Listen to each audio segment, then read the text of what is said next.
कक्षा 10वीं गणित निर्देशांक ज्यामिति का एक महत्वपूर्ण प्रश्न 3 नंबर के लिए। तो सीधे हम प्रश्न पे बात करते हैं।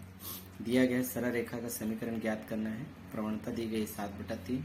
उस रेखा पर एक बिंदु है 6 शून्य से होकर गुजरती है। तो सबसे पहले इसे समझने के लिए थोड़ा सा यहाँ पे हम रेखा खींच लेते हैं। मान लेते हैं ए है और ये बी है। ठीक है, एक बिंदु आपके पास दी गई है, इसको मानेंगे 6 से 0। इसकी प्रवणता दी गई, इस रेखा की प्रवणता ये है ना, ये रेखा है ए से बी, इसकी प्रवणता मान लेते हैं 7/3। तो चूंकि रेखा में कितने बिंदु होते हैं, 2 बिंदु होते हैं, तो एक बिंदु ये हो गया, तो दूसरा बिंदु क्या मान सकते हैं, यहाँ पर x और y मान सकते हैं। ठीक है, तो इसे हम किस रूप में दर्शाते हैं, चलिए सबसे पहले हम लिखेंगे माना कि बिंदु ए को हम x1 y1 के रूप में लिखते हैं, और ये है 6 से 0, यानी x1 का मान है 6 और y1 का मान है 0।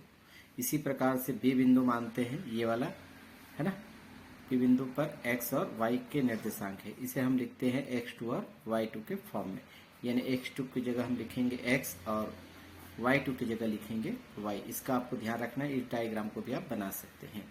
यदि ये समझ में आ गया तो हम आगे की कहानी लिख सकते हैं। प्रवणता दी गई है, प्रवणता को से दर्शाते हैं 7/3। ये सारे मान आ गए।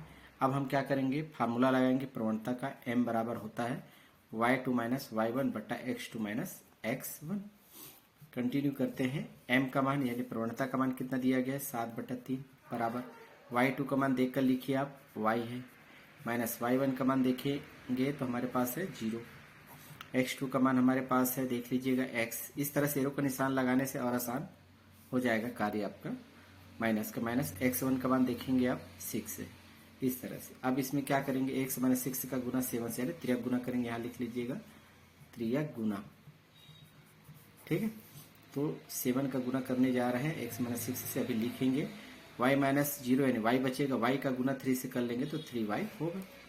ठीक है, अब इसका गुना करेंगे तो 7x होगा, 7 का x से, और माइनस प्लस माइनस माइनस 7 का 6 से करेंगे 42, इसको अंदर ले आते हैं तो minus 3y is equal to 0। ये समीकरण तो आ गया, लेकिन ये सजाती रूप में लिखना है। तो सबसे पहले x वाले को लिखेंगे 7x, फिर y वाले को लिखेंगे माइनस 3y, और ये अचर पद को बाद में लिखेंगे माइनस 42 इज इक्वल टू 0। इस तरह से ये हमारा क्या हो जाएगा, उत्तर होगा। हमें पूछा क्या गया है, सरल रेखा का समीकरण ज्ञात कीजिए। यही है सरल रेखा का समीकरण। ठीक, थैंक यू।